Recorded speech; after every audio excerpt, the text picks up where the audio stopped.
Feliz sábado mais uma vez.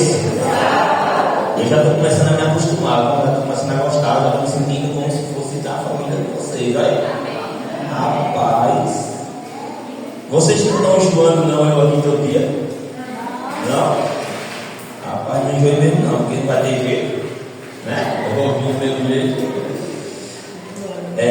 Hoje o tema é sobre família, né? Pedi para eu falar aqui sobre família.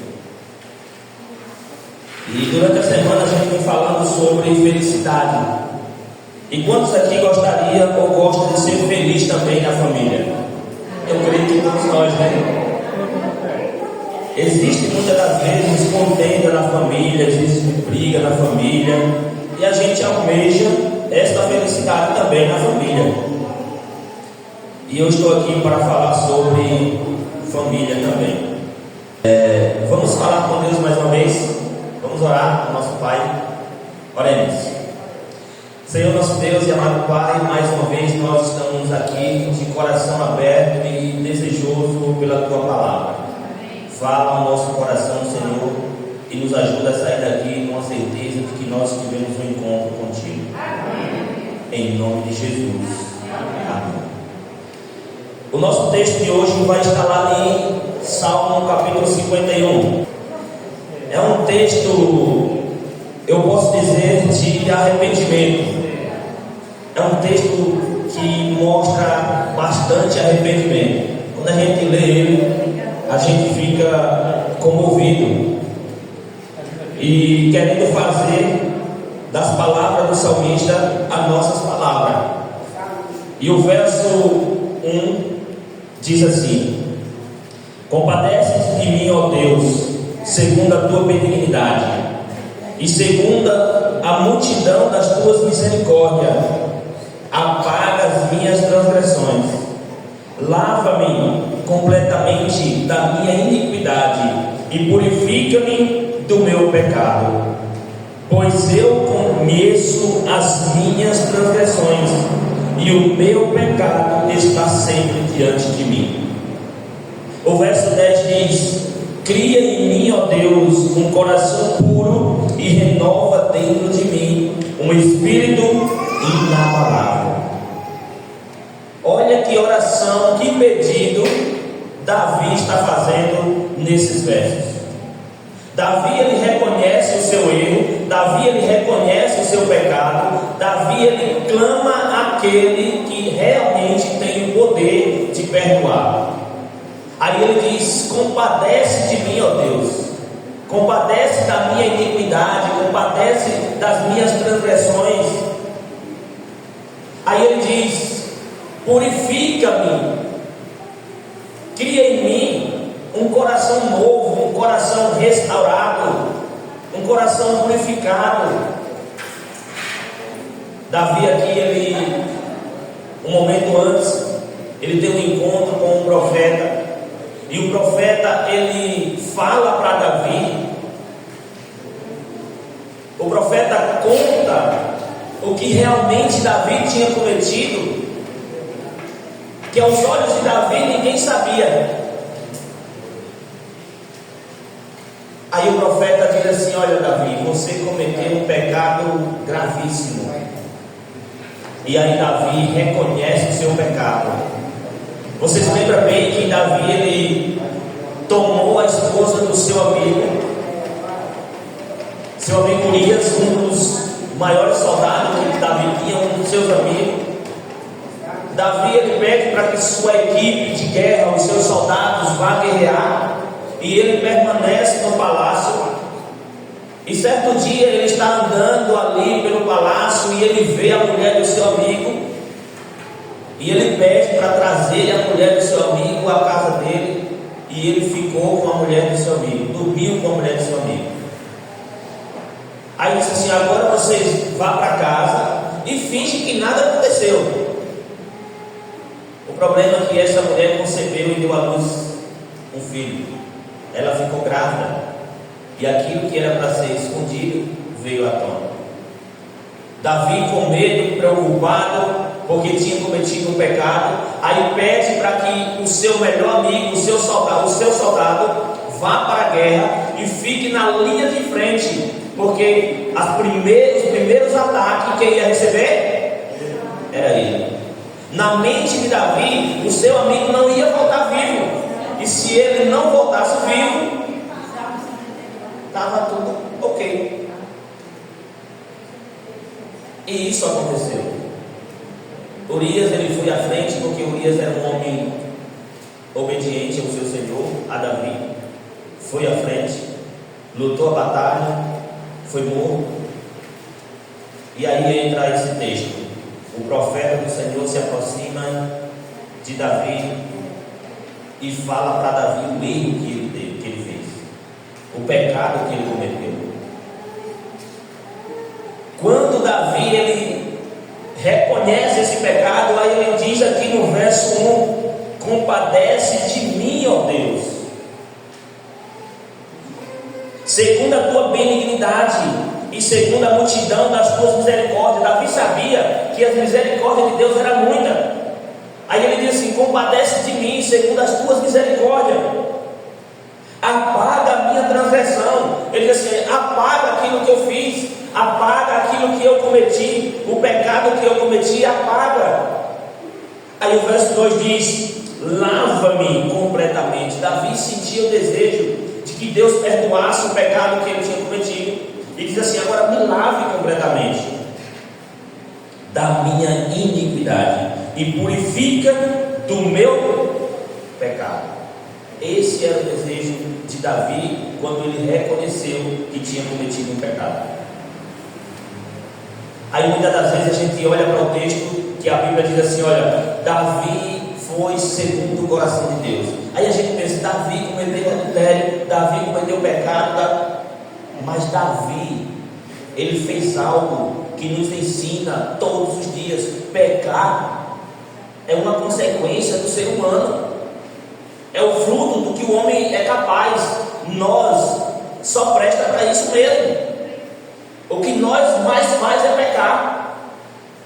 Nós já nascemos em pecado. Davi chega a dizer: olha, em pecado concebeu minha mãe. Paulo chega a dizer que nós não temos capacidade de passar um dia sem pecar. Às vezes a gente acha assim: olha, hoje eu não assisti TV, hoje eu não mexi no celular, hoje eu não fiz nada, hoje eu fiquei em casa dormindo, assistindo TV, Deus o livre, eu fiquei em casa deitadinho, descansando, hoje eu não pequei. Aí Paulo diz: tudo aquilo que você sabe que é certo fazer, você não faz, nisto você está pecando. Aí você sabe que Jesus está perto de voltar, você sabe que pessoas estão depressivas, você sabe que pessoas estão precisando de uma visita, de um abraço, de um ombro amigo para conversar. Aí você está em casa deitado, descansando. Aí Paulo diz: quando você não se levanta para ir na casa do seu amigo, para ir na casa do seu vizinho, para você ajudar ele nas necessidades dele, você está pecando. Não tem como nós passar um dia sequer sem pecar. Aí Davi diz: olha, em pecado concebeu a minha mãe, e eu já nasci pecador. Aí Davi ensina para mim e para você hoje que nós pecamos sim, mas nós precisamos reconhecer esse pecado, olhar para aquele que tem a capacidade de perdoar e dizer assim: Senhor, perdoa-me, se compadece de mim, porque eu sei que as suas misericórdias são muitas. Limpa-me, apaga o meu pecado que eu tenho cometido. Aí o verso 10 diz: coloca em mim um coração novo, porque o meu coração é um coração de pecado. O meu coração só deseja fazer o que é ruim. Aquilo que eu quero fazer, que é o bem, é agradar ao Senhor, eu não faço. Mas aquilo que é desagrado ao Senhor é o que eu faço todos os dias, porque o meu coração, esse coração que eu tenho, só me leva a pecar. Aí Davi diz: arranca esse coração que só me leva a pecar, que só me leva para o caminho ruim, e coloca dentro de mim um coração novo, um coração purificado, um coração de obediência. Davi diz que em pecado concebeu a mãe dele. Então nós já nascemos pecador, nós já nascemos precisando da graça de Cristo. Se eu perguntasse para você quantos aqui já cometeu pecado hoje, eu tenho certeza que todo mundo ia dizer assim: eu já pequei.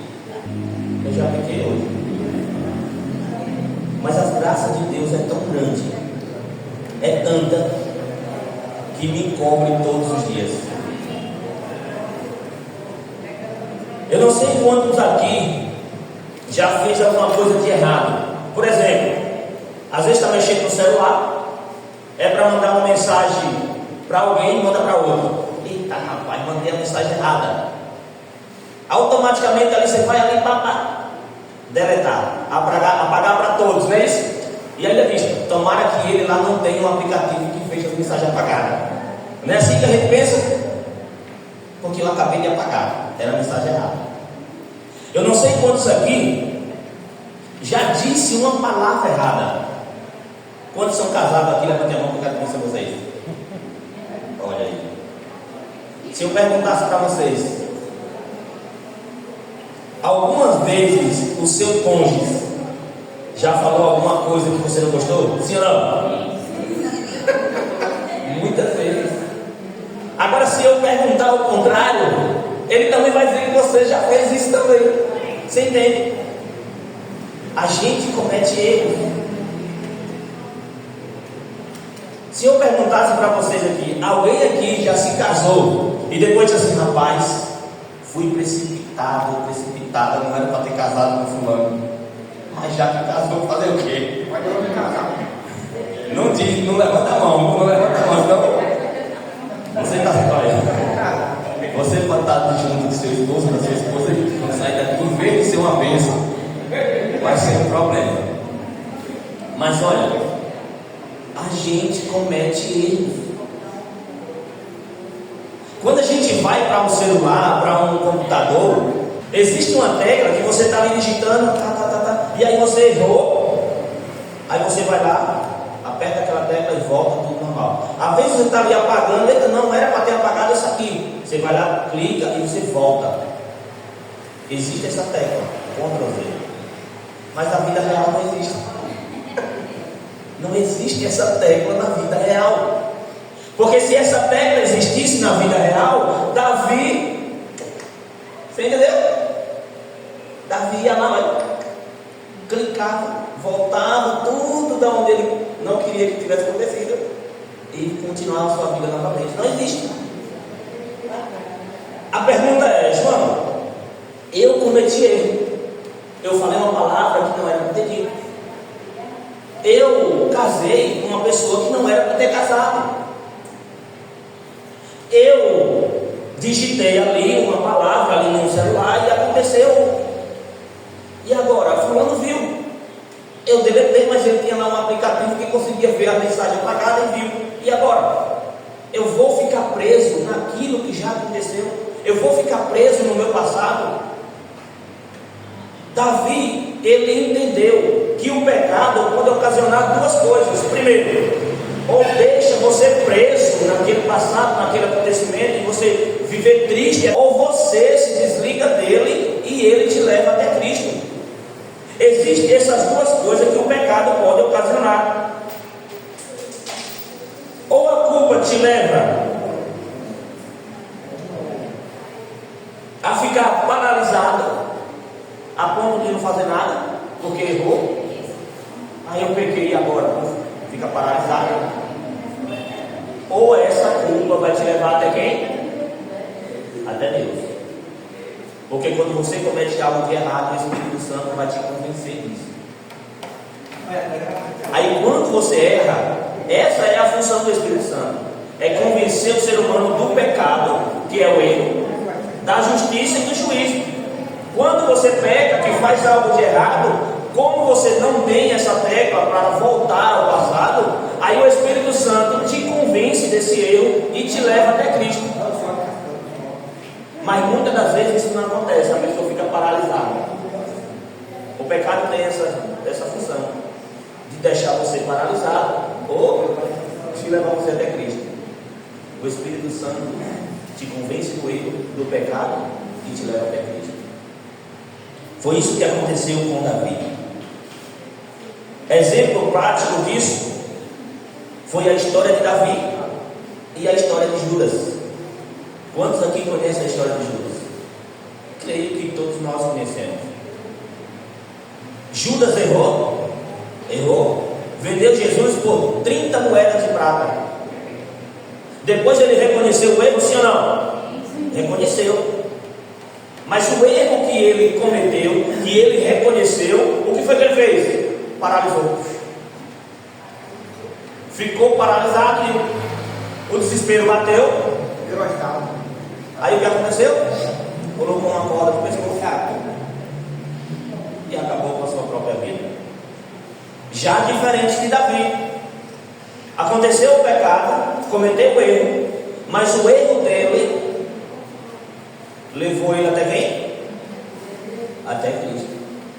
Aí ele vai e diz: olha, Senhor, eu pequei, eu cometi um pecado, eu peço ao Senhor que me perdoe, me limpe desse pecado, me purifica, cria em mim um coração novo, um coração puro.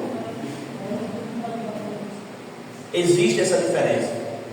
E nesta manhã eu quero dizer para os irmãos: cometer pecado para nós seres humanos é normal.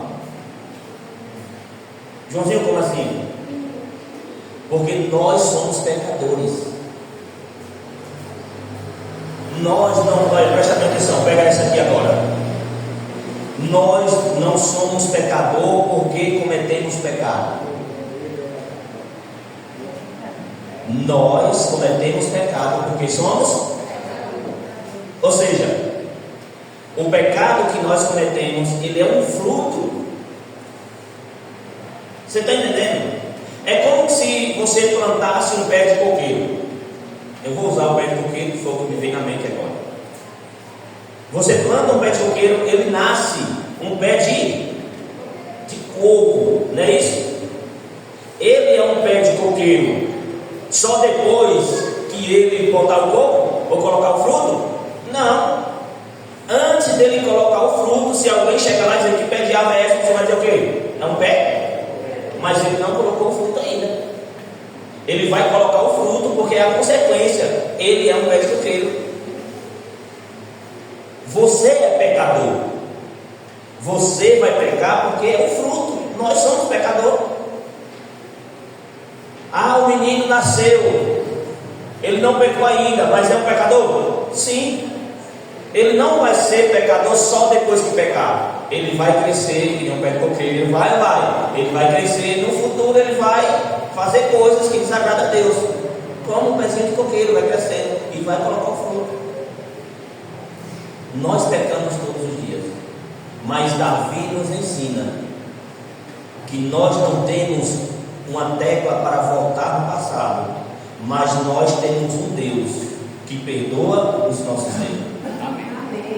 Nós pecamos e não temos uma tecla para voltar ao passado, mas Deus, Ele tem o poder de perdoar os nossos pecados. Eu queria que você abrisse a sua Bíblia no livro de João. No livro de João, capítulo 2, conta-se uma história bastante conhecida. E eu quero aqui só relembrar essa história. E dessa história tirar lições para a nossa vida. E a gente finaliza em nome de Jesus. O verso 1 diz: 3 dias depois, houve um casamento em Caná da Galileia, achando-se ali a mãe de Jesus. Jesus também foi convidado com o seu discípulo para o casamento. Tendo acabado o vinho, a mãe de Jesus lhe disse: eles não têm vinho. Mas Jesus lhe disse: mulher, que tenho eu contigo? Ainda não é chegada a minha hora. Então ela falou aos serventes: fazei tudo o que ele vos disser. Estava ali 6 talhas de pedras que os judeus usavam para a purificação, e cada uma levava 2 ou 3 metretas. Jesus lhe disse: encheia de água as talhas. E elas as encheu totalmente. Então lhe determinou: tirai agora e levai ao mestre Sala. Eles o fizeram. Tendo o mestre Sala provado a água transformada em vinho, não sabendo de onde viera, se bem que sabia o servente que havia tirado a água, chamou o noivo e lhe disse: todo costuma pôr primeiro o bom vinho, e quando já beberam fartamente, serve o inferior. Tu, porém, guardaste o bom vinho até agora. Jesus, ele foi convidado para o quê? Para um casamento. Nesse casamento, as pessoas estavam bebendo vinho, e de repente o vinho acaba. A mãe de Jesus, sabendo que Jesus era o Filho de Deus, que Jesus poderia resolver a situação, aí olha para Jesus e diz assim: Jesus, o casal já não tem mais vinho para a festa deles. Naquela época, irmãos, a festa de casamento não era um dia ou uma tarde que nem hoje acontece. Hoje, muitas das vezes acontece que as pessoas casam e nem festa tem. Casa, vai para casa, pronto. Mas naquela época, quando uma pessoa casava, a festa durava semanas. Aí você imagina você casando e de repente acabar o vinho. Como se sentiria esse casal, essa família, a ponto de dizer assim: olha, a festa vai acabar, vai parar, porque nós não tem mais vinho, nós não tem mais nada para oferecer. Então, todo mundo vai para casa e que Deus nos abençoe. Seria uma tristeza imensa. A mãe de Jesus, preocupada com aquele casal, vai lá até Jesus e diz: meu filho, aconteceu uma coisa gravíssima, o vinho acabou. Aí Jesus olha para sua mãe e diz: o que tem a ver com isso? Não é eu que estou casando. Aí Jesus olha para ela e diz: ainda não chegou a minha hora. Ainda não chegou a minha hora. A mãe dele sabia que Jesus resolvia todos os problemas. Aí olha para os serventes, para as pessoas que estavam ali para ajudar na festa, e diz assim: olha, o que ele falar, obedeça. Obedeça o que ele mandar, porque o que ele disser vai dar certo. E aí foi viver o seu dia ali normalmente. De repente Jesus chama alguns dos serventes e diz assim: está vendo ali aquelas vasilhas? Pegue aquelas vasilhas, vá lá e encha de água e traga. Como a mãe de Jesus era quem estava ali resolvendo as coisas, ajudando na decoração, disse para aqueles homens obedecer o que Jesus falasse.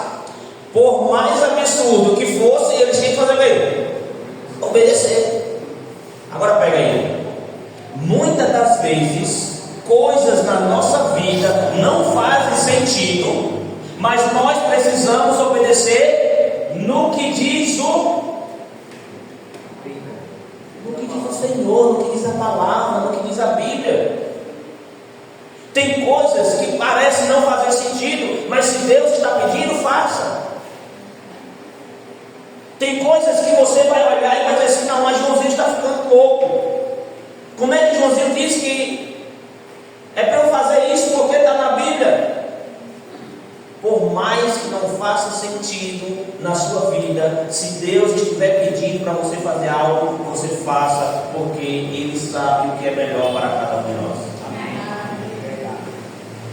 Aqueles homens, eles foram, encheram a vasilha de água, voltaram até Jesus, e aí Jesus disse assim: agora você pegue um pouco dessa água e vá levar ao responsável da festa, ao mestre Sala. Quando aqueles homens pegam um pouco de água e levam até o mestre, aí o mestre prova aquela água, a água já estava transformada em vinho. Aí o mestre fala, olha para aquele povo, e aí manda chamar quem? O casal, o homem que tinha acabado de casar. Aí aquele homem olha para aquele casal e diz, olha, todo mundo está acostumado. Aí eu quero abrir um parênteses e dizer essa palavra. Eu fico imaginando que o mestre Sala dizia, eu sou experiência viva, eu frequento vários casamentos, eu sei como é o cronograma dos casamentos, e todos eles primeiro oferecem o melhor vinho, porque depois que o vinho já estiver sem fazer, não tiver mais sabor de tanto você está ingerindo vinho, aí eles vêm e oferecem um inferiorzinho. Você já não mais decide o que é o bom, o que é o ruim, e aí passa despercebido. Aí o mestre fala, chama o casal e diz, você fez diferente, rapaz. Nós aqui tomando vinho achando que era o melhor, e agora você chega com o melhor do que o que nós estávamos tomando. Aí eu entendo que Jesus fez um milagre perfeito. Eu entendo que Jesus não fez um milagre pela metade. E quando a gente se entrega, eu queria que você agora prestasse atenção novamente. Quando você entregar sua vida a Jesus, o milagre de Deus não vai ser pela metade. O milagre de Deus vai ser perfeito. Porque Deus não faz nada pela metade. O que Deus faz é perfeito. Eu não sei o que está passando na sua vida, eu não sei o que está passando no seu relacionamento, eu não sei o que está passando no seu trabalho, eu não sei o que está passando na sua casa, eu não sei o que você está vivendo. Mas um ponto extraordinário que eu vi aqui é que aquele casal se preocupou em chamar a pessoa que poderia resolver todas as coisas no casamento dele. Aquele casal chamou a mãe de Jesus e convidou também Jesus para ir para o casamento dele. Irmãos, em um casamento a gente vai passar por dificuldades, vai sim. Nenhum cristão vai chegar em um púlpito dizendo que nunca teve uma discussão com o seu cônjuge. Ninguém. E se daqui para frente isso acontecer, você repreenda na hora porque está mentindo. Porque em nenhum relacionamento existe diversidade. Alguns brigam mais do que outros. Outros têm aquela briga civilizada. Mas é dois pensamentos. É duas cabeças pensando. E vai haver um momento que um não vai concordar com o outro. E a gente precisa ter sabedoria para lidar com isso. Aí se você não convidar Jesus para viver na sua casa, se você não convidar Jesus para viver no seu casamento, se você não convidar Jesus para viver na sua família, no seu trabalho, você não vai ter sabedoria dos altos céus para lidar com isso. Aí quando uma pessoa estiver pensando de uma forma, a outra pessoa estiver pensando de outra forma, aí eles não vão se juntar e pensar na melhoria. Aí ele vai dizer assim, olha, eu estou certo e você precisa aceitar. O outro da mesma forma, eu estou certo e você precisa aceitar. E quando você convida Jesus para ir para a sua casa e acontecer alguma adversidade na sua vida, no seu trabalho, com a sua família, e você respirar e fazer o que a mãe de Jesus fez, tudo que Jesus pediu para você fazer, você faça. Aí Jesus vai fazer milagre na sua vida. Porque agora você vai falar algo para o seu cônjuge, não mais o que você sente, o você acha, o que você quer, você vai pensar: o que Jesus pediria para eu falar? Aí Jesus ia dizer: João, você está com raiva? Eu ia dizer: estou, Jesus, eu estou com raiva dela, eu estou mesmo. Aí ele dizia assim: olha, se ire, João, mesmo, se ire, mas não pegue. João, o dia está passando. Quando chegar o pôr do sol, não permita que ele se ponha sobre a sua ira. Faça as pazes. Às vezes vai parecer loucura, mas quem está pedindo é quem? É Deus. Feche os olhos, se atira nos braços de Deus e obedeça o que Ele disser, porque vai ser o melhor para a sua vida. E eu tenho certeza que o seu casamento, a sua família, no seu trabalho, vai ser bênção. Pessoas vão olhar para você e vai dizer assim: fulano, ore por mim, porque eu estou passando por dificuldade na minha família, eu estou passando por dificuldade no meu trabalho. Eu queria ser fulano que nem você. Eu queria ter um relacionamento igual você tem. Eu não vejo você brigando. Ele não vê, mas é porque nós brigamos, né? Nós somos civilizados, não é assim? A nossa briga é civilizada. Eles não veem. Quando a gente quer bater no outro, aí a gente pensa: Senhor, o que era que o Senhor ia me dizer agora mesmo? Aí ele diz: ame o teu próximo como a ti mesmo. Aí eu: Senhor, o Senhor está certo. E aí a nossa vida vai ser uma bênção. A nossa vida vai ser de milagres.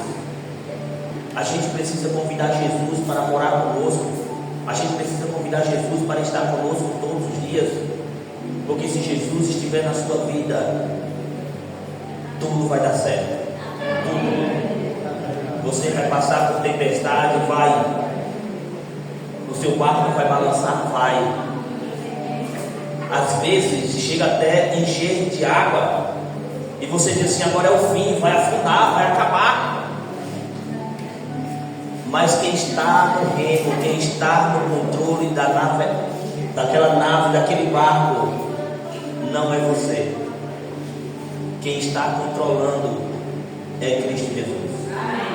E a tempestade Ele vai acalmar. A tempestade Ele vai acalmar. Para a gente encerrar, eu queria contar uma história para vocês, que eu gosto de contar história. Certo dia, tinha um garoto em um avião,